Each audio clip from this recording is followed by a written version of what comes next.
vamos fazer um pequeno checklist de itens obrigatórios nos filmes brasileiros da atualidade. Minorias raciais, check. Mulher protagonista, check. Mazelas sociais, check. Empoderamento feminino, check. Relações homossexuais, check. Doses cavalares de sacanagem, check. E pronto, temos a nova obra-prima do cinema nacional, uma atrocidade cinematográfica chamada Regra 34, um misto de cinema lacrador tupiniquim, 50 tons de cinza e porno chanchada da qual ninguém ouviu falar, e que, como sempre, foi concebida para ser veiculada nos festivais gringos, antes de, quem sabe, se submeter à apreciação do público brasileiro. Em outras palavras, trata-se de mais do mesmo no cinema nacional. Mas antes de continuar, peço que você deixe o seu like e o seu comentário neste vídeo para ajudar a melhorar o alcance deste canal. E se você quiser apoiar meu trabalho aqui no YouTube, você pode se tornar membro do canal contribuindo com valores a partir de R$ 1,99 por mês. Dessa forma você terá acesso antecipado a estes vídeos e também acesso a vídeos exclusivos. E agora você também pode me ajudar financeiramente clicando no botão Valeu aí embaixo. E não se esqueça de me seguir nas redes sociais que estão aparecendo aí na tela, Instagram, Twitter e Telegram, porque eu sempre posto conteúdos diferentes por lá também. A expressão que dá nome ao filme é uma gíria da internet que indica que para cada conteúdo disponível na rede, existe um correspondente, só que no âmbito da pornografia. Isso já nos dá uma ideia do que move a trama da obra. A sinopse do filme é bastante promissora. Simone é uma jovem negra que conseguiu se formar em direito. Para pagar seus estudos, a moça ganhou uma grana como cam girl, fazendo aqueles típicos showzinhos de exibicionismo. Depois de formada, ela passa num concurso para a Defensoria Pública, onde pretende trabalhar defendendo mulheres vítimas de violência doméstica. Em paralelo a isso, Simone é apresentada ao mundo do sadomasoquismo por uma amiga e se vê em um dilema. Será que seus novos desejos sexuais entram em contradição com suas posturas profissionais? Eu não estou brincando, esse realmente é o plot do filme. Me diz, você já viu uma história mais besta do que essa? Isso me lembra daquele episódio dos Simpsons com Mel Gibson, em que o Homer tem uma brilhante ideia para um filme que giraria em torno de um fantasma que ganha na loteria. Eu nem sei por onde começar, mas talvez seja interessante dizer que essa mistureba entre típico cinema lacrador brasileiro,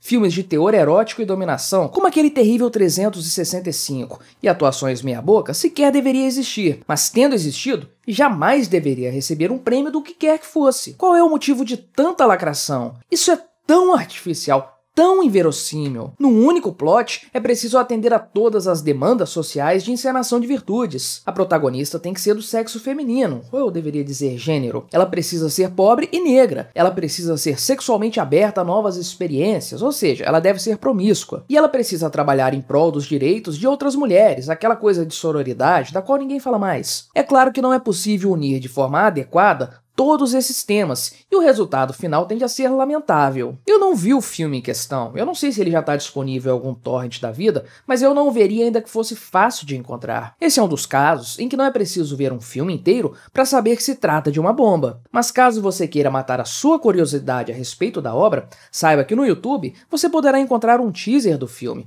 onde você verá atuações mequetrefes e frases lacradoras de efeito que lhe darão vergonha alheia, com especial destaque, é claro, para a frase que encerra o teaser. Eu sinto muito se o meu T maiúsculo não é suficientemente político para você. O filme, que segundo relatos de sua própria realizadora, Júlia Murat, vinha sendo concebido desde 2014, foi lançado recentemente, mas como sempre, apenas para apreciação dos snobs frequentadores de prêmios internacionais. O filme foi laureado com o Leopardo de Ouro do Festival de Locarno, evento do qual você provavelmente nunca ouviu falar e que vive premiando filmes que ninguém conhece. Você sabe bem como funcionam as coisas por aqui. Os realizadores brasileiros criam um produto de exportação, um filme para agradar gringo, e rodam o mundo em uma turnê cinematográfica, ganhando quiquitos e outras premiações para só então rodar os seus filmes nos cinemas aqui do Brasil. Definitivamente, o cinema brasileiro não é feito para os brasileiros. No filme encontramos tudo que os gringos snobs amam premiar: minorias étnicas de países de terceiro mundo, comportamentos que seriam tidos como extremamente inadequados mesmo em tais países, mas que esses tolos estrangeiros acreditam ser o padrão cultural daqui. E é claro,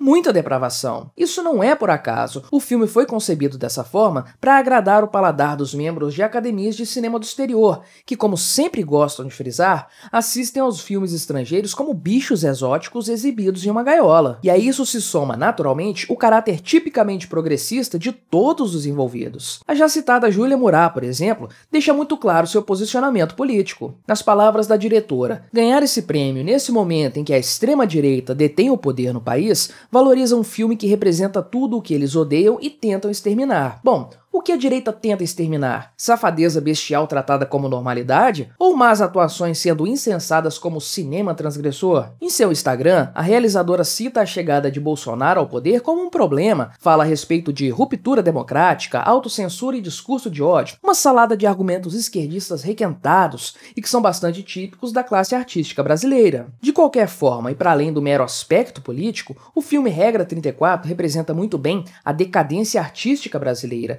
de maneira especial no campo do cinema. Sabemos que a produção cinematográfica nacional, salvo raras e louváveis exceções, sempre foi uma bosta. A famosa Boca do Lixo em São Paulo foi famosa por trazer às telonas toda sorte de lixo artístico produzido por cineastas brasileiros de pouco talento, as famosas pornochanchadas, que mesclavam sexo explícito a qualquer outra baboseira que pudesse ocupar tempo de tela. Não é nada surpreendente, inclusive, saber que depois que cessou a produção de tal tipo de conteúdo, a Boca do Lixo acabou se transformando numa cracolândia. Acontece é que desde então, o apelo sexual nunca mais abandonou o cinema brasileiro, e quase como regra, a filmografia cabeça do Brasil precisa incluir gratuitamente cenas de sexo nas películas. Sim, eu sei que esse não é um problema apenas brasileiro, e que os já citados 50 Tons de Cinza e 365, bem como toda uma leva de porcarias cinematográficas oriundas de Hollywood, demonstram que esse é um fenômeno já globalizado. Mas é difícil encontrar algum país que rivalize com o Brasil em matéria de consistência e regularidade com que tais temas são abordados desde muitas décadas atrás. O cinema do Brasil, deixados de lado os filmes infantis e as comédias bobocas da Globo, tem sempre a mesma cara, ambientações sujas e periféricas, linguajar de baixo calão, cenas de sexo, chateações progressistas, enfim, parece que os produtores brasileiros fazem o mesmo filme há décadas. O fato de um filme brasileiro premiado no exterior ter como tema principal a sacanagem só demonstra que essa é a imagem que o gringo tem do Brasil. Um paraíso sexual destinado a quem tenha condições de pagar bem por tais favores. Outras formas de arte não colaboram muito para essa imagem brasileira no exterior. Pense, por exemplo, nas músicas e nas performances artísticas da Anitta, da Luísa Sonza e de tantas outras. Pouca música e muito apelo sexual, uma legítima arte feita da cintura para baixo e que busca disfarçar a ausência de talento dos envolvidos. O mesmo vale para o cinema. Se faltam qualidades artísticas, tais como um bom roteiro, boas atuações,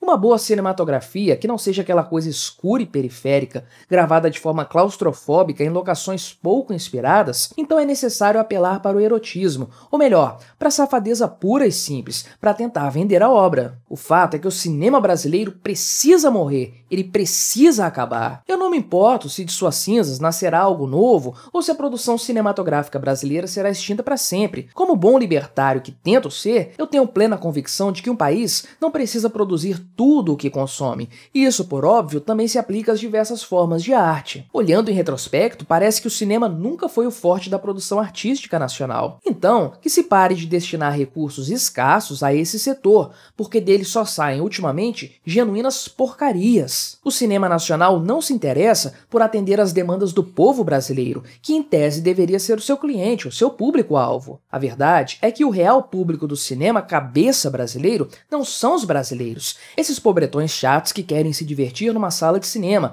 comendo pipoca e assistindo a um bom blockbuster. O público desses snobs produtores de um tipo de cinema elitista são os gringos, os críticos de cinema do exterior, especialmente os da Europa. Antes mesmo de sequer cogitar a possibilidade de submeter suas obras à apreciação do povão nas salas de cinema do Brasil, os cineastas nacionais se dirigem aos grandes festivais internacionais para ter o seu ego inflado pelos pedantes e elitistas críticos estrangeiros. Se der tempo, os cineastas exibirão seus filmes nas salas de cinema do Brasil, que naturalmente ficarão às moscas, só para depois disso reclamarem que o povo brasileiro não sabe apreciar a verdadeira cultura. Que todos esses cineastas brasileiros snobs encerrem suas fracassadas carreiras cinematográficas o quanto antes. Eles não farão falta para a cultura brasileira. Pelo contrário, ela será beneficiada se obras de tão baixa qualidade artística e intelectual pararem de ser produzidas. Esses filmes, que não agradam em absoluto o público brasileiro, colecionando salas e mais salas de cinema completamente vazias, servem apenas para manchar no exterior a imagem do Brasil. Por um lado, pinta-se um Brasil periférico, marcado por crises sociais que não são definitivamente tão importantes assim. Por outro lado, reforça-se a imagem estereotipada de que o Brasil é um destino sexual atraente para gringos depravados, que acreditam que obras cinematográficas apelativas, que parecem ter emergido dos tempos da pornochanchada, são uma representação fidedigna do dia a dia no Brasil. Regra 34, como não poderia deixar de ser, é mais um daqueles filmes brasileiros que ninguém quer ver e que serve apenas para saciar o apetite dos festivais estrangeiros, sedentos por obras exóticas, vindas do terceiro mundo, onde a pobreza é extrema e o sexo e a vulgaridade estão por toda parte. É óbvio para qualquer um que tal cenário cinematográfico é tão estranho para nós brasileiros quanto é para os estrangeiros. Afinal de contas, esse não é o Brasil que nós conhecemos. Portanto, o cinema brasileiro majoritariamente serve apenas aos propósitos de ser exportado para os festivais lacradores internacionais e para perpetuar ainda mais os estereótipos que castigam o Brasil perante os olhos do exterior.